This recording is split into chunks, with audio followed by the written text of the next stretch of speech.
Notts County Talk, we are live with our Friday night match preview.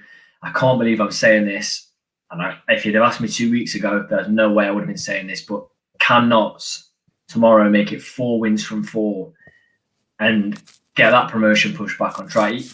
You can't quite believe it, can you, George? No, it's something we've discussed quite a lot in it, really. I mean, quite early on, everyone was doubting Birchland, weren't they? And then all of a sudden, in the space of a couple of weeks, I mean, even me and you had a couple of conversations, if we're going to be honest, sort of having our doubts. But then all of a sudden, in the matter of a couple of weeks, he's turned it around. He's turned some individuals into quite spectacular talents, hasn't he, really? Miller, Chickson. I mean, Jim O'Brien's got his first career hat-trick. I'm not going to put that entirely down to Birchnell, but, you know, all these good things do look good against Birchnell. I do think, though, you got to look at Doyle, the assistant coach. It's all on him. He's done it all, I think. Everything. Every single thing is down to Doyle. You've got to give credit to Birchnell. You've got to. Yeah, you have to. As you would have seen, we are joined this evening by Richard, otherwise known as Notts County Stats, so we'll bring him in. Richard, once again, thank you for joining us. Yeah, thanks for having me, guys. We've just worked out we last had you on before Altrincham when things were looking pretty bleak. We were slipping down the table. What a turnaround. Yeah, absolutely. But I'm going to say this because I think I mentioned it last time I was on that, you know, we've got to try and look beyond the results at the time, at the performances. And, you know, some of the stats and data that I was looking at was suggesting that performances were probably a lot better than the results we were getting. You know, and thankfully that's sort of come to fruition now. You know, certainly since the Torquay game and onwards, we just seem to be getting better and better. So yeah, it's been quite the turnaround, But again, like I say, we shouldn't be surprised. And the only thing I will say is, as good as a result as it was and a game as it was against Maidenhead, you know, there were a couple of things that went in our favour. I think, obviously, not having Sam Barrett playing for Maidenhead was a big thing because, I mean, he was a real thorn in our side and basically, you know, it was one of the main reasons that we lost at home to them earlier in the season.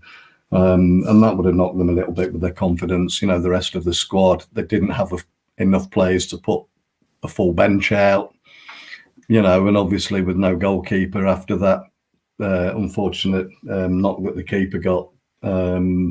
Okay, they've still got 11 players on the field. But all of these things, you know, do all kind of conspire against you when that happens. So, but the really, really good thing is that we didn't give them any leeway when that happened. You know, we went for it. It's a shame we couldn't have scored a few more goals, you know, but from the beginning right to the end, for once, you know, now we're seeing a Notts team that obviously the instructions are that, you know, attacks a better form of defence. You know, we've got to get out there on the front foot, and that's exactly what they've been doing. And it's absolutely great to see. I think you'll agree with this, George. It's nice to have things go in Notts' favour for a change. Like, I know it's an unfortunate injury for their keeper, but like that, and like them having Barrett injured, it feels like things have been against Notts. And, you know, when things are going right, it's a cliche, but you get the look, don't you? Yeah, I agree with that. And I do agree with, you know, things did go in our favour, but I just feel like at times this season, things have gone in our favour and we've still not taken advantage of it. So for us to take an advantage of it to the full extent we did, was winning 4-0 and the Jim O'Brien hat-trick. I think it shows a real good winning mentality, I think. Yeah, it does. No, we usually discuss the last game straight away. There's 3 or 4 things I want to talk about tonight, and it might lead on to it might actually lead on to the Maidenhead results. So the first one, going back a few days then. So did we listen to the Adam Chickson interview? I did. Yeah. Did you manage to catch that, Richard? Yes, I did, yes. It was very honest, wasn't it? Very honest. And it was. I saw a lot of people saying that like he shouldn't be apologising, it should be Ardley. I think Chickson's come out straight there and said it was his fault. I mean, at the end of the day, the player puts the performances in. But I think it's refreshing to see it's refreshing to see something like that from a player. It is, and I think it's indicative of the spirit within the squad now as well, that there seems to be. We're definitely seeing a togetherness now in the squad that we haven't seen for a while, and I think that's the really encouraging point with all of this. I'm not going to get on any bandwagon saying that Neil Ardley was at fault for the way that he's treated some of the players and that, but he clearly didn't favour a few of them and left us all scratching our heads a bit, thinking, Adam Chickson, the few games that he did play under Ardley, we were all going, well, he's nothing like what we were expecting, because he's got a good pedigree behind him, and and obviously the likes of Ruben and Sam just getting bit parts here and there. You just wondered what was going off, but it's refreshing to see that somebody's identified the strengths in players, rather than just not giving them the opportunity and afraid to use them because all they're doing is highlighting the weaknesses, And again, Ian Birchnell talks about wanting his players to be brave, on the front foot and be brave with the football. And I think the same probably goes for him as well, from a coaching point of view. You can see that he's trying to be brave himself. He wants us to be attacking. He wants us to take the games to people. You can see he's not overly concerned about who we're playing. He's more concerned about how we play and what we do, rather than worrying too much about the opposition. Obviously, there's some work goes into looking at the opposition, but I think it's more about him saying, right, okay, that's where we can make the difference in this game, not, okay, we're going to set up with, in a 4-3-3, defensive 4-3-3 or whatever, because we've got to respect the point. There's no respecting the point with Ian Birchnell, and I think we've seen that. Yeah, I like that. So, I do like that. Then the next sort of event to happen, I'll let you push over this, George, because I know you really liked the debut. We're giving a professional contract to Tyrese Palmer, haven't we? Yeah. It's good to see. Good to see. Yeah, it definitely is. I mean, he was the player, wasn't he, that got sent off on his debut? But you've got to mention it. You've got to mention it. Won a penalty and got sent off. Yeah. Fair play to him, but it's nice to see that. Hopefully, we see a bit more from him next season. I think just having the youth around the squad helps, because we've seen how much having those sort of players that aren't scared to try, and sort of like what Richard's saying about being brave with the football. I genuinely think young players tend to be quite brave, because I'm going to say the term youthful exuberance. They have that about them, so they're not scared to do it. And the pinnacle of that, I feel like, was Sam Osborne. I feel like, when you came on the pitch, you sort of had that youthful edge to him, where he'd shoot from anywhere, and he'd try and take on a man, and that's what you need. I think young players bring that to a squad, whereas older players obviously do bring that to a squad. I think it's the unpredictability of a young player, and I think Tyrese Palmer definitely, he must have impressed someone, and hopefully we see a bit more of him next season, and we can bring a youth player through. Yeah, definitely. Moving on from that, then, I think I've got this in the right order. 5 o'clock, I think it was, maybe even before, Harrogate have released their retain list. And from that, we've seen that Calvin Miller has been released. What do we reckon? Is he coming to Notts? Gutted for him. But gutted for him. Absolutely gutted for him. I hope he finds another club, and I hope it's us. It's got to be us, hasn't it? Richard, how good has he been? He's obviously much happier playing in a more advanced role than playing in a sort of defensive left back position, isn't he? He was. I don't know if liability is the right word, but your heart was in your mouth a lot of the time when he was playing, at left back when he first came. But being pushed up into that, advanced wing back position, being able to take players on. He's obviously got a decent cross on him as well. He's got pace, and he's an exciting prospect. He really is. And I think he's the kind of player that Ian Birchnell would like to have from what we've seen of him so far. And I wouldn't be disappointed if we managed to offer him a contract. Well, some players just click with managers, don't they? Yeah. And maybe this is the perfect manager for him. I know, George, we were in a few of the previews, we were adamant, weren't we, Barnett to start over Miller. And now, look, when I'm writing these down for is it's Miller and Rodriguez and Ellis, the first three every time. Got to be on there. Yeah, that's football though, isn't it? It's crazy how things change like that. Like when Barnett came in, Hardy was sort of singing his praises and saying how we were sort of lucky to sign him because 1 week he wasn't able to sign and the next week he was available to be signed. So yeah, it's just strange. It's strange because Barnett is a good player. We know he is, but I just can't see him getting a sniff over Miller at the moment in the form that he's in. He's been the last 3 or 4 games. He's been untouchable. He's been like, if you was to go through and watch all the games back the last 3 or 4 games, I reckon there's a good 20 nutmegs from Miller. Yeah. Not that makes a good player. I think we just have that confidence.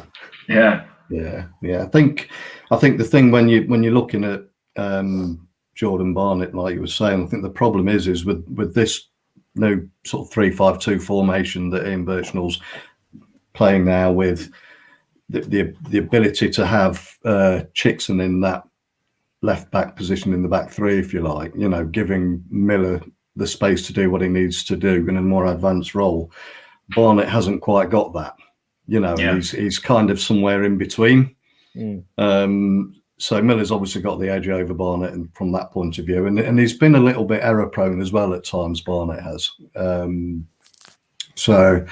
But again, you know, he's another young lad with a lot of promise. So yeah, I think if we can get Miller in, I'll be absolutely delighted. I think the last 2 player ratings, I might give him a 9.5 in both.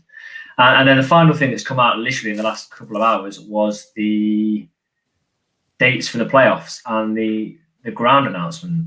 How do you feel about that, George? You've just pulled a face there.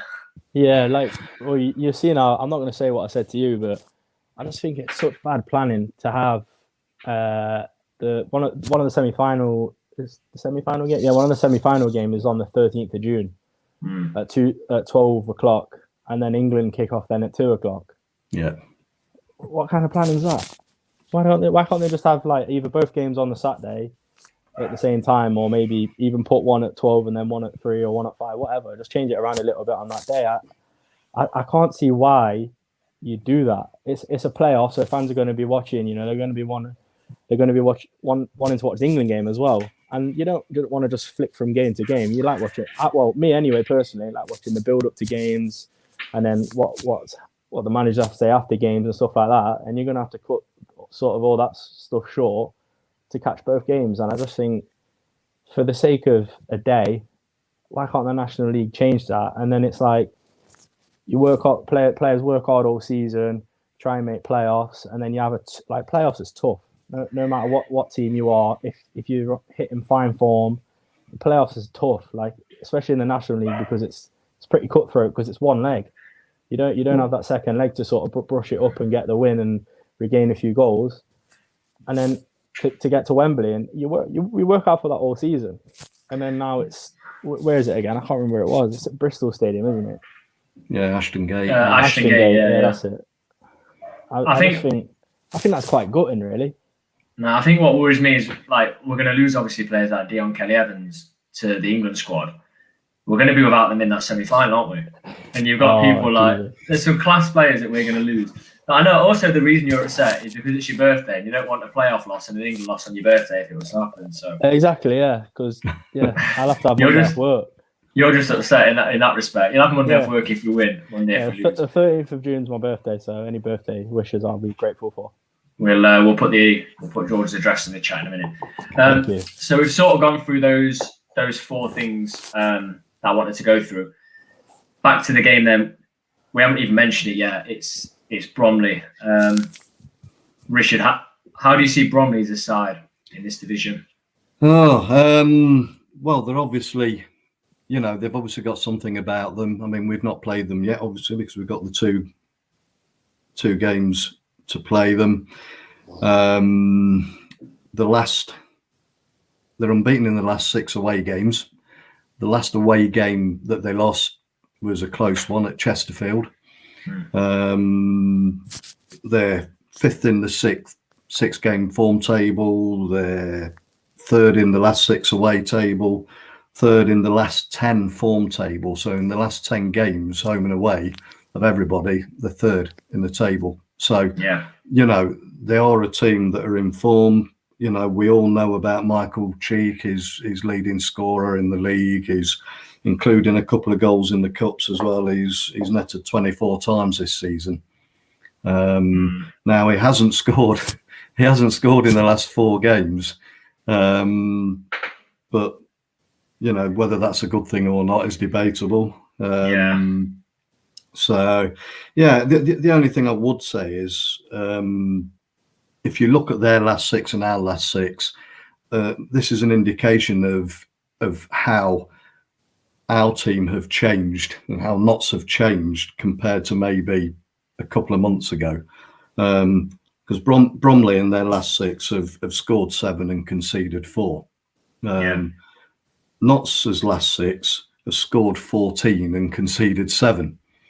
Now, you go back 2-3 months ago, Notts would have been scored 5, conceded 1 or something silly like that, you know, because of the way that we were playing. So I think that's another indication that obviously we're just going out to try and win games. And I don't think that'll be any different with this one either. I mean, in all honesty, we need the win because that 3 points for us will completely change the dynamic of the final few games going into the playoffs and put us in that pole position for 5th place, because we need to be looking to finish 5th and we need to be comfortably getting close to that before that last game back at Bromley away. Because what I don't want, and none of us want now, is to be in a situation that last game away at Bromley to need a result to stay in the playoffs.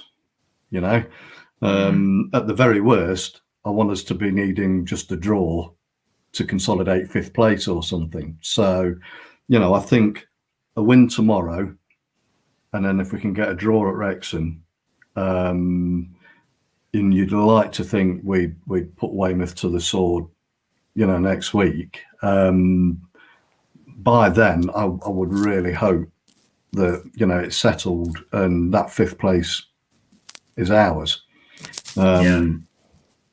You know, and it's going to be close. It's going to be close for everybody. I mean, it's interesting. There's a couple of really tasty fixtures as well. You know, last game of the season, you've got Chesterfield and Halifax playing each other.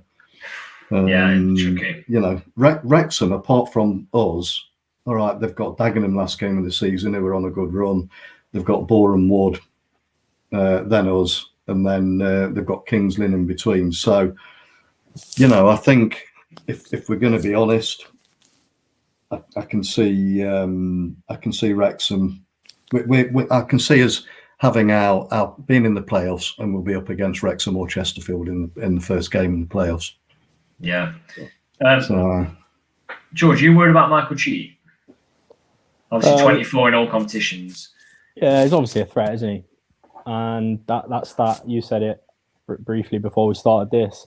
We hate stats like that, don't we? Where players or teams haven't done something in so many games and then they come up and face us, because we're normally the team where if someone's been struggling to score, they'll come over and score against us. But yeah, you have to be concerned about a player like that. He's the top scorer in the league, isn't he? And he obviously knows where the goal is. It just depends how we come out, doesn't it? I think it looks like we're going to come out with, like we have done the last few games, like 100% intensity, like looking for that first goal as quick as we can get it. And then I think that'll set the base, really, because I think if we concede early, it's going to be problematic, and I think confidence could drop. But yeah, going back to the point you made, essentially, yeah, I think you have to be fearful of a striker like that. Yeah, what I like about the last 3 games, we played Sutton, very good side. We've lost the lead twice, so we've proven in the last 3 we can lose the lead and then regain it. We then play Barnet, who, you know, the way we started, we expected to probably score after 10, 15 minutes. We've kept our head against a team that were clearly ready to sit in. And then the next game, Maidenhead, we've played very well we've probably dominated them for 85 minutes. I think there's a spell just for half time. I think there's 3 different wins in there. And 2 of those wins are against teams, yes, Maidenhead mathematically could make the playoffs, but they weren't going to really. As you said, Richard, if Barrett was out, couldn't even get a bench. We're going to see a team that are absolutely desperate. If they go 1-0 down to Notts, their season could ride on that result. They will be absolutely desperate, doing everything they can, because I think playoffs. Would either of you expect Bromley to make the playoffs at the beginning of the season? No. I don't think we had them down as a playoff side. No, I definitely didn't predict them there. So it's huge for them. The opportunity to get in the playoffs, to get in the Football League for Bromley, I think it's going to be a really, really difficult fixture. 100%. I think we'll see a game very similar to the Sutton game. I think that's what we're going to see. Yeah. I think the difference now is I think we're a little bit better than we were against Sutton now as well, now that they're finding their feet with the formation and the way that he's got them. For once, we're the team that are playing the high press as well. And by doing that, hopefully, we'll be stifling any kind of any kind of delivery of ball to Michael Cheek, from their midfield by doing that. So it's going to be interesting. Do you think this is a strange season? And I don't think I've seen it before.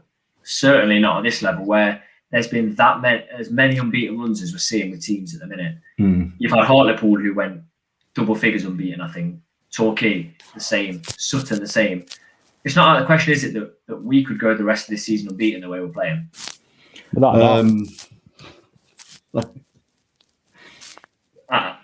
I think it's obvious to say we go the rest of the season unbeaten. What would it be? We're not going to make that third spot. So would it be 7 games left? 7? Yeah, including 3 playoff games. It could possibly be 6, couldn't it? With 2 playoff games. No, it would definitely be 3, wouldn't it? No, we'd have to play 3 playoff games to play all of them. Yeah. Yeah. So go unbeaten with 7 games with a Football League side again. It's that simple. And we have seen almost every team above us. I think Stockport are on an unbeaten run now, are they not? Yes. Yeah. Stockport is. I'm looking at that. It must be nearly a 15-game unbeaten run or something close. Yeah. Every team above us has done it. Yeah. There's no reason why we can't do it. The really good thing is if we can finish 5th and we're at home, I don't care who we're playing then, whether it's Chesterfield, Wrexham, Halifax or whatever, because I think we'll have too much on our own pitch, and with fans in as well, I just think will be too much for anybody. Yeah. And then it's the case of the next game after that. It's looking like it. I don't, as much as I'd fancied Stockport to make a surprise dart at the end for the title, I think it's just out of their grasp now, and it's going to be between Sutton and Torquay. And it would be great for us if Stockport still finished 3rd and it was Sutton or Torquay, because in the semis I'd rather have a Sutton or a Torquay than a Stockport if we made the semi. And then you're going to be up against possibly a Stockport in the final. So that's why it's really important that we get that 5th spot as well, because everything falls into place for us then. So, I had 8 teams fighting for 3 places last weekend. Now I think it's 6 fighting for 3. So you're looking at 50% chance now. Not in fantastic form, players in form. It's looking good. George, you alluded to this earlier. Got a question in from Luke. What effect do you think Doyle being assistant's having? And do you think the board looking at permanent replacement instead of him? I do think for me, it was the perfect replacement for Maurice Ross. He knows the squad. I think he's liked by the squad majority. I mean, I can't really see anyone disliking him. He seems like quite a likable character, a good person to have around. He's captain, so he knows the squad inside out, doesn't he? And to not sort of have that period where you've got a new assistant in, they need to introduce himself to the squad, get to know the place. Doyle already knows all that, and he's on the pitch at the same time. So I do think it is having a positive effect. I think the players like that happened and it was done so quickly.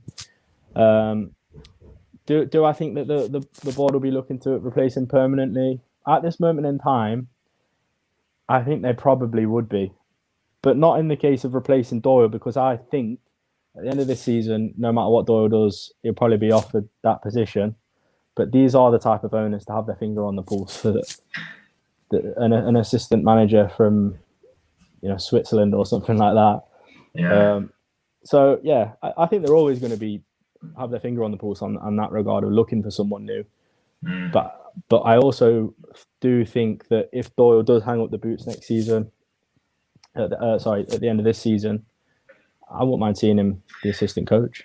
I think it'd be the worst thing to do. I don't think this will happen, but if they were to replace him this season before the end of it, they won't. That wouldn't be good. And Mark has also echoed that by saying he thinks the turnaround is partly down to Doyle. I think, if you've got a player that is so close to the manager, working so closely with him, we've seen videos of them together on the training pitch next to each other. It's got to make the transition from old tactics to new that little bit more seamless. You've got actually someone that understands the exact reasons behind it on that pitch, and he can dictate on the pitch. I don't think it can be underestimated. I really think it's. Agreed. Like you said, perfect. I think it's. Sorry, go on, Richard. Oh, sorry, George. Yeah, I was just about to say, I think it's interesting to see as well that for the first time, the last couple of games that Doyle's played, he's come off as well. Once the game's been won and everybody's comfortable, he said, right, they've said, off you come and let one of the young uns on again now.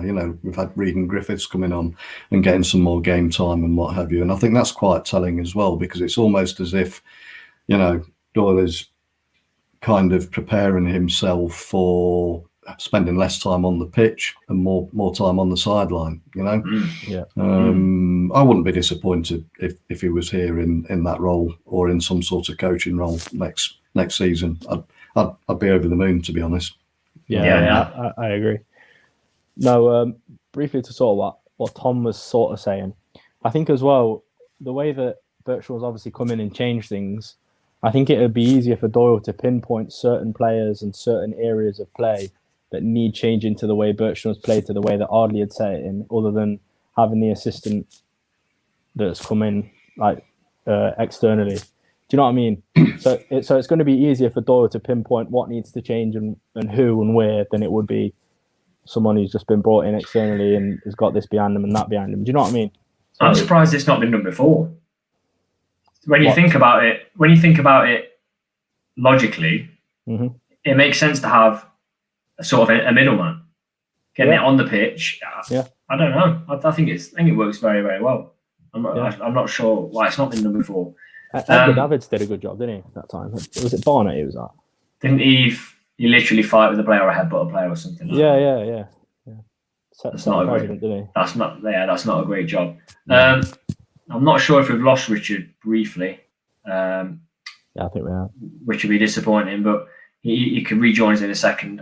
Yep. We'll go on to our team. Yeah. Whilst we wait. So I don't think we've ever done this, have we? I don't think we've ever gone 2 games in a row and saying, stick with it. No. I mean, you can see the lineup there. So we've got Slocum in goal, Kelly Evans, right wing back, Rawlinson, Ellison, Chickson, your centre backs. Chickson sort of plays that. He sort of fills in at left back, doesn't he, really? When we're on the attack, we sort of play him a bit more of a 4 at the back.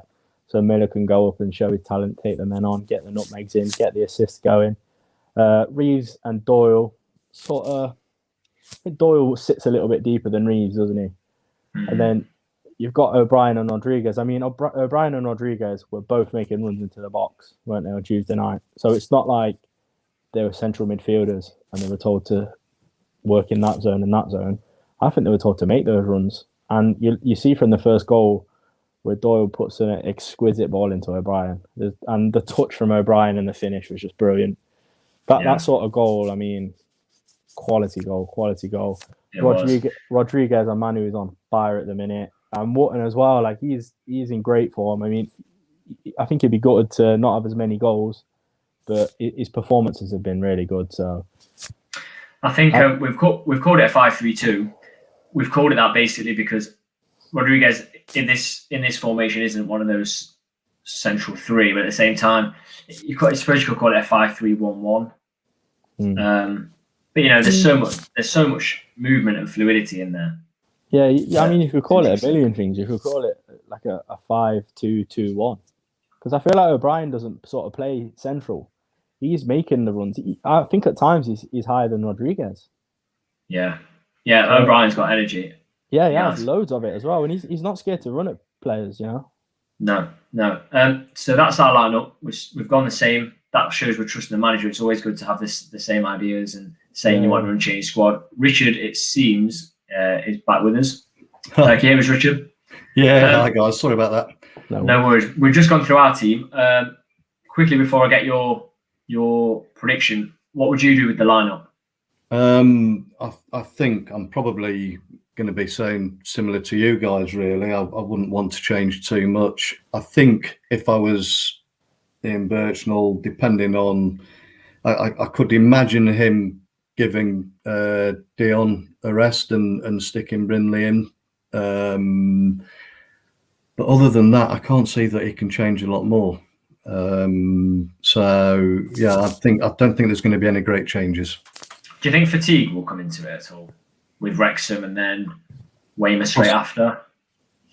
Possibly, but I think what needs to happen is he needs to go with what he feels is his best team for tomorrow to make sure we get those 3 points. And then if we have to rest a couple against Wrexham, but come away from there with a point, then that's how I'd be looking at it. Yeah, and I think Weymouth, don't underestimate them, but I think there's an opportunity there to maybe get a couple of rests in as well. I feel like Griffiths would do a job. I feel like Sam might be able to do a job in that game. But as you say, get the points early on and get them on the board. Before we let you go then, what is your score prediction for the game then? Like I said, I think it's going to be very similar to the Sutton game. So I'll go. I'm going to go 2-1 to Notts, which I think you guys have probably said the same. I don't know.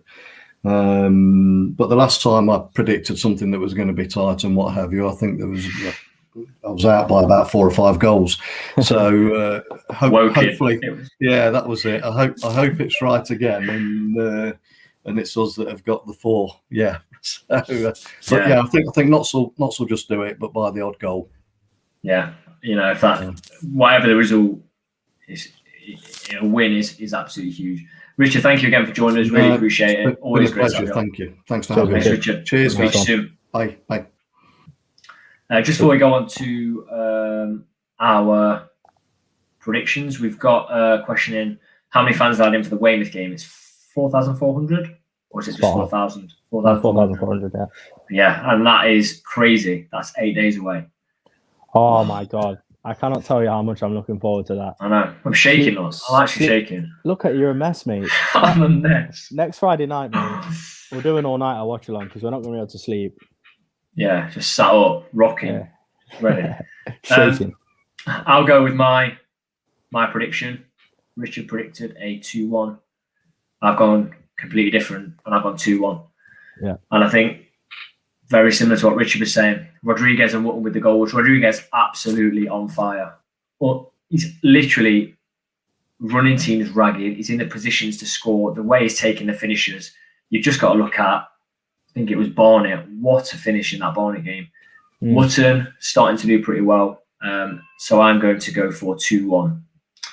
Also, while we get George's, just have a... if you want to put your score predictions in the comment section, we'll flash them up on the screen. George, I think I've gone completely different as well. I've gone 2-1 Notts. We literally this looks so much like we put the same thing, but we literally come in at the start of this and we write it all out, don't we, and send it into each other and talk about it. And we literally all agreed that we think it's going to be a 2-1. Me and Tom have gone 2-1. Richard's gone 2-1. Me and Tom even chose Rodriguez and Wootton to be the goal scorers, but. Like similar to the lineup, I think if we're all predicting similar things, it feels like it's pulling in one direction, doesn't it? So I think it's a sign of a good thing, Yeah, definitely, 100%. So let's see what we've got. We have Callum saying 4-0, smash it again, Chicks and hat-trick. If Notts won this game 4-0 against a team like Bromley, that would be insane. An insane result. The confidence will be massive. I think I wouldn't sleep until Weymouth, I don't think. I just wouldn't. Crazy. We've got a 3-2 end-to-end. Richard said it could possibly be like the Sutton game. We've got Chris who's saying 3-1 to Notts, and later on he's going to say Miller, Wootton and Rodriguez. I think Miller's got enough assists and he's playing well enough. I'd love to see him get a goal as well. Question is, though, Would you be disappointed with seeing Notts just score 2 after scoring 11 goals in 3 games? No, I'd take 1-0 last minute off Slocum's shin. And then we've got Kelvin said 3-0, Ellis, Wootton and Rodriguez. I think Ellis is a good shout to put in every week. Ridiculous that someone is putting a centre-back to get a goal, isn't it? Yeah. It is crazy. So there are predictions. We've got the watch along tomorrow, George, and we're going to follow that up with a discussion straight after with a few fans. As always, thank you to Richard from Notts County Stats for joining us. Hopefully, we speak to some of you in the chat tomorrow, and Notts can go on to consolidate a playoff place. Thanks for watching.